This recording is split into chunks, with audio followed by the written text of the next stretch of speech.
오늘 시편 50편 부제로 붙어있는 이 소주제가 뭐냐면 아삽의 시예요. 아삽은 어떤 사람일까? 시편 150편 가운데 이 시를 가장 많이 수록한 사람이 누구냐면 다윗이에요. 다윗은 73편이나 수록했고, 두 번째가 오늘 시편 50편을 기록한 아삽인데 12편이 시편 150편 가운데 기록됐어요. 왜 이렇게 많은 시를 기록할 수 있었을까? 아삽은 솔로몬과 다윗 시대에 활동했던 찬양 지휘자였어요. 대표적으로 솔로몬과 다윗 시대의 3대 찬양 대장을 꼽으라면 세 사람을 우리는 꼽을 수 있죠. 헤만, 여두둔, 그리고 아삽이라는 사람이에요. 오늘 시편 50편을 기록한 사람은 아삽인데 그 이름 뜻 자체가 거두어 쌓는 자라는 뜻이에요. 무엇을 거두어 쌓는 것일까? 불가피한 상황 속에서도 하나님이 주신 은혜 속에서 감사를 찾아 감사를 쌓아 그 가치를 하나님 앞에 찬양으로 올려드리는 자라고 하는 의미에서 아삽이라고 이름이 붙여졌어요. 그런데 오늘 시편 50편이 어떻게 시작되냐면 세상에 있는 모든 사람들을 시온에 불러 모으는 것으로 시작해요. 하나님이 왜 지구상에 속해 있는 모든 사람들을 다 불러 모으시는 것일까? 하나님을 믿는 사람만 불러 모으는 것이 아니라 하나님을 알지 못하는 세상 사람들까지 포함해서 지구상에 존재하는 모든 사람을 한 사람도 제외함이 없이 시온에 불러 모으신다고요. 왜 그러실까요? 심판을 하시겠다 말씀하십니다. 심판을 하시려면 세상 사람들을 심판하지 왜 하나님을 믿는 사람들을 불러 모아서 심판을 하시는 것입니까? 라고 반문할 수 있지만 하나님을 믿는 사람들이 하나님의 비전과 관계없는 삶을 살아가고 있음에 대해서 지적하면서 우리의 부족한 것들 낱낱이 폭로시키면서 왜 하나님은 빛의 하나님이기 때문에 그 시온에서 빛을 비추리로다. 오늘 읽은 시편 50편 2절 말씀이에요. 하나님의 사람들을 심판함으로 인해서 하나님을 알지 못하는 사람들이 인생을 어떻게 살아가야 행복한 인생인지를 배우게 하기 위해서 지구상에 있는 모든 사람들을 불러 모으고 있어요. 자, 시편 50편 1절 2절 말씀을 의미를 생각하며 같이 읽어봅니다. 전능하시니 여호와 하나님께서 말씀하사 해 돋는 데서부터 지는 데까지 세상을 부르셨도다. 온전히 아름다운 시온에서 하나님이 빛을 비추셨도다. 여기서 지구상에 있는 모든 사람들을 부르면서 사람을 부르시는 이가 누구인지를 1절에서 분명히 밝히고 있는데 세 단어로 하나님을 표현하고 있어요. 전능할 이, 또 한 사람은 여호와, 또 하나는 엘로힘이라는 신명을 사용해요. 전능하신이라고 하는 분은 뭐예요? 인간이 할 수 없는 것까지 모두 해낼 수 있는 능력을 소유하신 Almighty God이라는 거예요. 전능하신 하나님. 그리고 여호와라는 것은 히브리어로 야훼 하나님이라고 그러는데 우리와 언약 관계를 맺으시고 언약 관계를 통해서 우리를 돌보시는 하나님이라는 뜻이에요. 그리고 여기에서 우리말로 하나님이라고 표현한 이 용어는 엘로힘이라고 하는데 창조주 하나님이시라는 거예요. 세상에 근거가 되는 능력의 하나님이라는 뜻이죠. 그분이 이 세상의 모든 사람을 불러 모으는데 어디로 불러 모으냐면 온전히 아름다운 곳 시온, 그리고 그곳에서 그들에게 빛을 비추시리로다. 그동안에는 몰랐는데 시온에 모여 있는 그들을 향해서 하나님이 빛의 하나님이라고 그러고 빛 가운데 거하시는 하나님이라고도 표현하고 빛의 옷을 입었다고도 성경은 표현하는데, 이것은 태양빛을 이야기하는 것이 아니라 하나님 자체가 너무나 거룩하고 온전해서 하늘의 빛을 비치는데, 하나님의 이 거룩한 빛이 그들에게 비침으로 인해서 그동안 자기가 살아왔던 모습이 어떤 모습인지, 잘못된 부분이 무엇인지, 부족한 것이 무엇인지 그 빛 앞에 완전히 폭로가 된다는 거예요. 여기서 시온은 예루살렘 성전을 이야기합니다. 그들을 심판하기 위해 불렀다고 그러는데, 실제로는요, 하나님께서 그들에게 하실 말씀이 있으셔서 부르신 거예요. 무슨 말씀을 하시고 싶은 걸까? 예배의 자리로 그들을 부르시고 하나님께서 그들에게 하시겠다고 전하는 메시지가 무엇일까?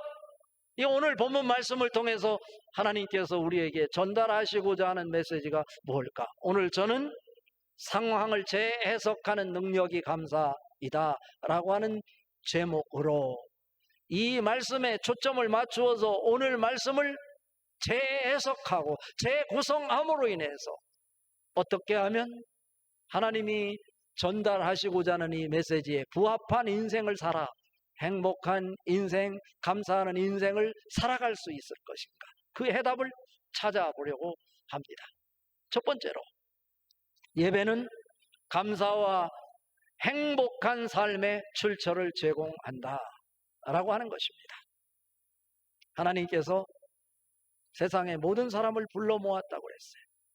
그리고는 시온을 상징하는 예루살렘 성전에서 그들에게 말씀하십니다. 7절 말씀 같이 한번 읽어봅니다. 내 백성아 들을지어다. 내가 말하리라. 이스라엘아 내가 내게 증언하리라. 나는 하나님 곧 내 하나님이로다.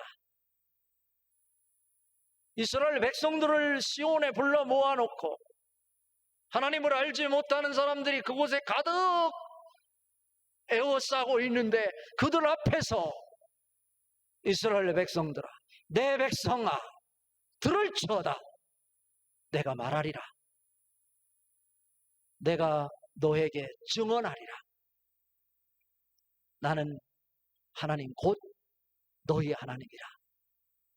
하나님이래요. 전능하신 하나님께서 하나님의 백성을 불러 모아놓고 그들에게 들을지어다. 너희가 들어야 된다. 내가 말할 것이다. 그리고 내가 너에게 증언하리라. 말씀하고 계십니다. 무엇을 말하고 싶으신 걸까요? 궁금하잖아요. 그에 대한 해답을 14절에서 이렇게 말씀합니다. 같이 한번 읽어봅니다. 감사로 하나님께 제사를 드리며 지존하신 이에게 내 서원을 갚으며. 아멘입니다. 이스라엘 백성들은 하나님께 예배했습니다. 제사를 드렸습니다. 제물도 드렸습니다. 시편 50편 1절 이하에 쭉 보면은 하나님께서 제물에 대해서는 너희들에게 말하지 않겠다. 너희 제물이 항상 내 앞에 있기 때문이다. 그런데 너희가 보지 못한 것 하나 있는데 그것을 내가 너희에게 말할 것이다. 너희가 아무리 큰 제물을 가지고 와서 나에게 드린다 할지라도 너희가 예배하면서 감사한 마음이 없으면 그것은 내가 받을 수 없다라고 하는 거예요. 오늘 이 시간 우리에게도 동일하게 말씀합니다. 너가 지금 예배는 하고 있지만 정말로 하나님 은혜 앞에 감사한 마음을 담아서 감사를 가슴에 가득 채우고 하나님 앞에 감사하며 예배를 하고 있는가? 라고 묻는 거예요.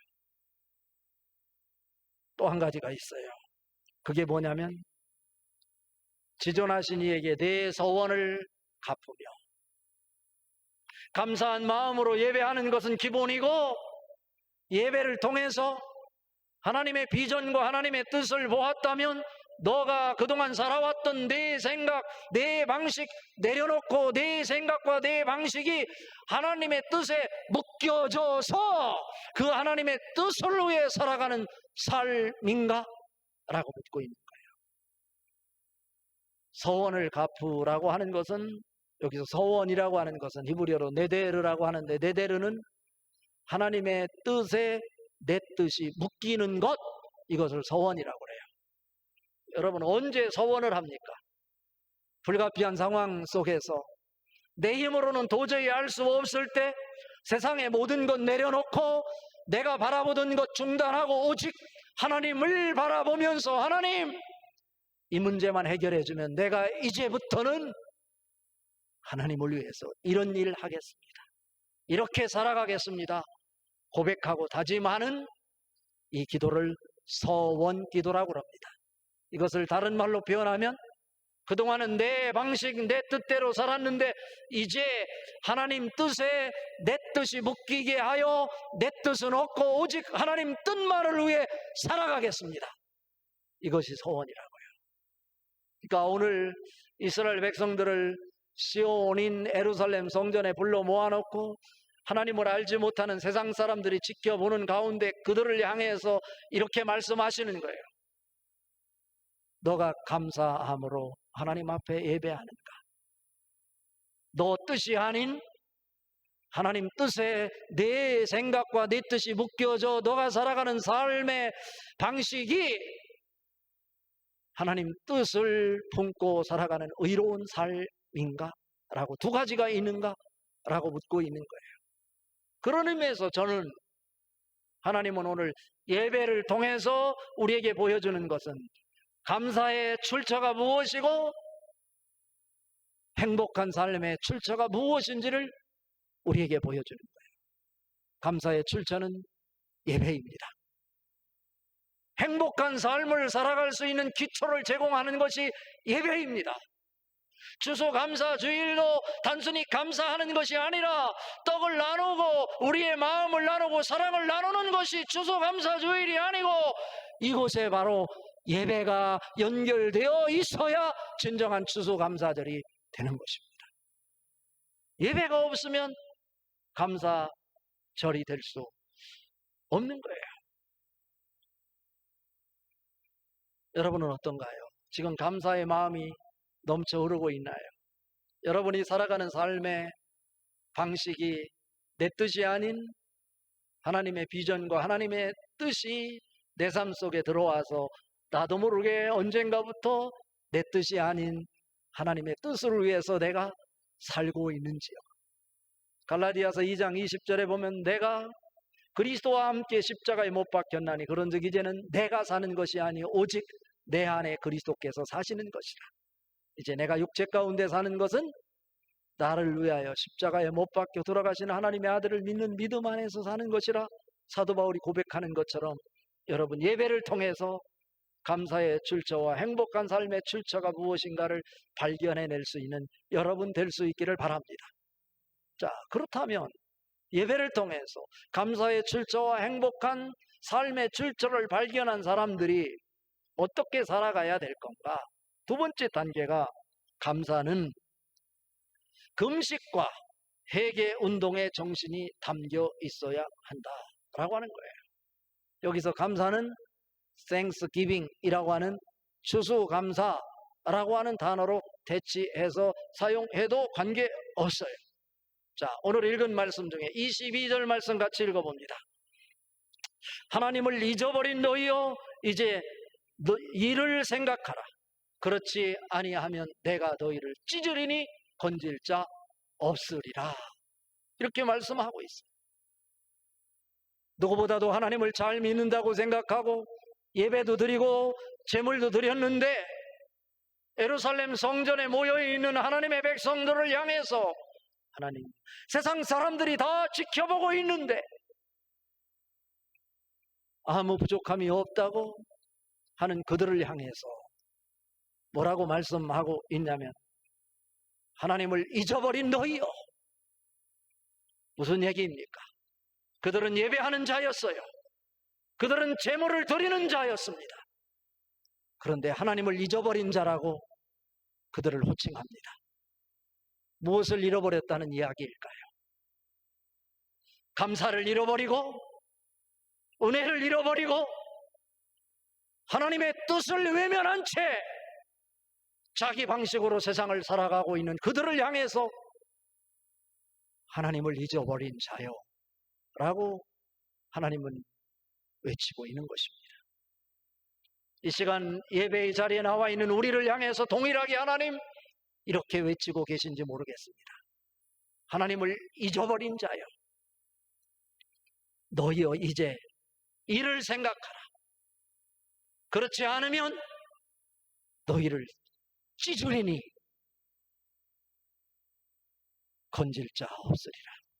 하나님이 빛으로 비춰주는 의로운 빛 앞에 자기 의를 내세울 사람 아무도 없습니다. 하나님의 뜻에 도달할 만한 자격을 갖춘 사람은 아무도 없습니다. 하나님 뜻을 외면하고 자기의 방식으로 자기 의를 위해 살아간 사람들, 그들을 하나님이 찢으시겠다는 거예요. 그리고 그 누구도 찢김을 당하는 그 자리에서 건져낼 수 있는 사람이 없다고 말씀하십니다. 그러면서 하나님 그들에게 다시 한번 기회를 줍니다. 너희가 하나님 앞에 하나님을 잊어버려 찢기고 건짐을 받을 수 없는 불가피한 상황에 놓여 있지만 다시 한번 이것을 생각하라 말씀합니다. 여기에 신학적 깊은 의미가 있어요. 이를 생각하라. 여기서 생각하라고 하는 것은 히브리어로 비누라고 그래요. 무엇을 생각하라는 것일까요? 지금까지 살아온 나의 삶, 내가 예배드리는 태도가 제물은 드렸지만 형식적으로 드리는 예배가 아니었는가? 정말 하나님 은혜 앞에 감사가 넘치는 예배를 했는가? 그리고 하나님의 뜻을 품고 살아가는 사명자로서의 삶을 살아갔는가? 이를 생각하라는 거예요. 생각하고 또 생각하라는 거예요. 생각해보니 내가 잘못한 것이 무엇인지가 떠오르고, 그래서 생각하고 또 생각하니 숨겨졌던 하나님의 은혜가 보이고, 하나님 은혜를 보니 감사를 하게 되고, 또 하나님을 생각하고 또 생각해보니 내가 살아가는 삶이 나를 위한 삶이 아니라 하나님의 뜻을 위한 사명의 삶을 살아야 되겠구나 라고 거룩한 삶을 살아가게 된다라고 하는 것입니다. 여기서 생각한다고 하는 것은 회개한다 라고 하는 의미를 담고 있는 거예요. 회개가 무엇입니까? 마음과 생각을 돌이키고 새로운 삶으로 발걸음을 옮기는 실천적인 삶을 시작하는 태도, 이게 회개 메타노이아라고 할 수 있는 거예요. 금식과 예배를 통한 회개가 중심이 되어야 될 텐데 그것을 다 잃어버리고 국경일 빨간 글씨니까 노는데 집중하게 됐어요. 축제가 되어버린 거예요. 뭐가 빠진? 금식과 예배를 통한 회개가 빠진 모양만 추수감사절의 축제로 지금까지 이어져 오고 있다라는 거예요. 그런 의미에서 우리에게 있어서 진정한 추수감사절은 모든 것이 하나님의 은혜이지만 이것이 하나님의 은혜의 결실로 하나님 앞에 보여드리는 것이지만 그 중심에 무엇을 해야 되냐면 형식적인 예배가 아니라 진정한 하나님 앞에 예배하기 위해서 내가 금식을 하며 세상을 향하던 시선을 바꾸어 하나님 앞에 집중하고 예배를 통해서 우리의 잘못이 무엇인지를 확인하고 회개하는 삶이 전제가 되어야 진정한 추수감사절이 될 수 있다. 그 중심에는 예배가 있다 라고 하는 것입니다. 그러니까 감사는 기도와 회개 운동의 정신이 담겨 있어야 한다라고 하는 것입니다. 자, 그렇다면 오늘 말씀의 결론은 감사는 상황을 재구성하고 재해석하는 것이다 라고 하는 거예요. 상황이 우리를 감사로 만들어낸다고 말하지 않았어요. 상황이 아니라 생각의 전환이라고요. 어떻게 하면 생각을 전환할 수 있을까라고 하는 거죠. 불평 모드에서 감사 모드로 어떻게 전환할 수 있을까? 똑같은 상황이지만 그 상황 속에 하나님의 섭리가 담겨 있음을 믿고 그곳에서 하나님의 은혜를 찾아 감사를 표현하는 거예요. 감사하기로 마음을 작정하는 거죠. 이것을 생각의 전환이라고 하는 거예요. 오늘 읽은 말씀 15절과 23절 같이 한번 읽어봅니다. 15절. 환난 날에 나를 부르라. 내가 너를 건지리니 내가 나를 영화롭게 하리로다. 23절. 감사로 제사를 드리는 자가 나를 영화롭게 하나니 그의 행위를 옳게 하는 자에게 내가 하나님의 구원을 보이리라. 결론이에요. 환난 날에 나를 부르라. 환난의 상황 속에서 내가 할 수 있는 것 아무것도 없다 할지라도 환난 날에 나를 부르라는 얘기는 불가피한 상황 속에서도 하나님을 절대적으로 신뢰하면 하나님께서 그 환난을 바꿔주실 것이다. 절대적 믿음으로 하나님 은혜 속에서 감사하는 자가 되라. 이런 말씀이에요. 환난 날에 나를 부르라. 내가 너를 건지리니 내가 나를 영화롭게 하리로다. 결국 네가 그 환난에서 벗어나 하나님의 은혜를 입고 너가 나를 찬양하게 될 것이다 라고 하는 놀라운 일 아닙니까? 골로새서 3장 2절에 보면 위의 것을 생각하고 땅의 것을 생각하지 말라 말씀하셨어요. 우리가 땅에 얽매여 있으니까 자꾸 complaining, 불평을 하고 comparing, 비교를 하고 criticizing, 비난을 하게 되는 거예요. 한 가지 말씀을 드리면서 오늘 말씀을 마무리하려고 해요. 똑같은 상황이라도 감사의 안경을 쓰고 그곳에서 은혜를 발견하고 그 상황을 생각의 전환을 통해서 재구성하고 재해석할 때 행복한 인생 살아가고 감사한 인생 살아갈 수 있을 것인데, TV 프로 가운데요, 이 교통사고 난 것들을 블랙박스를 이렇게 보여주면서 이런 상황 속에서 아찔하게 사고가 나서 생명을 잃는 이러한 것들을 보여줌으로 우리에게 자각심을 갖게 하는 프로그램이 있어요. 그 중에 한 프로그램 제가 보면서 깨달은 것이 있는데요, 11개월 된 아주 꼬마, 아직 걷지도 못하는 아이가 갑자기 막 열이 나고 금방이라도 죽을 것 같고 막 토하고 이래서요, 이 세, 네 개 아기 엄마가 당황스러워서 어떻게 할까? 이 불안한 마음에 그 아이를 데리고 응급실을 향해서 운전을 하고 가는데 이 불안한 거예요. 신호등에 서 있는 벤츠 S600, 약 3억이 되는 차예요. 3억이 되는 차 서 있는데 그만 그것을 보지 못하고 뒤에 가서 팍 박아버린 거예요. 팍 박는 순간 끝났다. 뭐가 보여? S600 3억. 아기가 지금 위급한 상황인데 자기 정신도 잃어버린 채 혼란한 정신으로 어떻게 하나 두려움에 자문을 열고 나와서 벌벌 떨고 있는데, 향해서 다가오더니 그 아기 엄마를 아무 말 없이 괜찮아요 하면서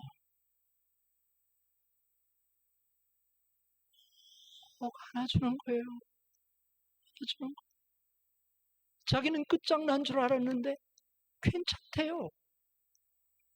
이 세댁을 꼭 안아주며 놀랐지요. 괜찮아요. 왜 그렇게 했느냐 물어보니까 세댁이 차를 들이받고 당황하는 모습을 보니까 시집간 자기 딸이 막 떠오르더라는 거예요. 자기 딸이라 생각하고 차가 망가지면 어떤가? 사람이 다치지 않은 것만도 감사하지 하고 꼭 안아주었다는 거예요.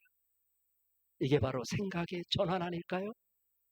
상황을 그대로 받아들이지 않고 재구성하고 재해석함으로 아름다운 작품을 만들어내는 이런 모습, 그 중심에는 감사가 있고 하나님의 뜻을 담아 거룩한 삶을 살아가는 모습인 것입니다. 그런 은혜가 여러분들에게 넘쳐나기를 주님의 이름으로 축복합니다.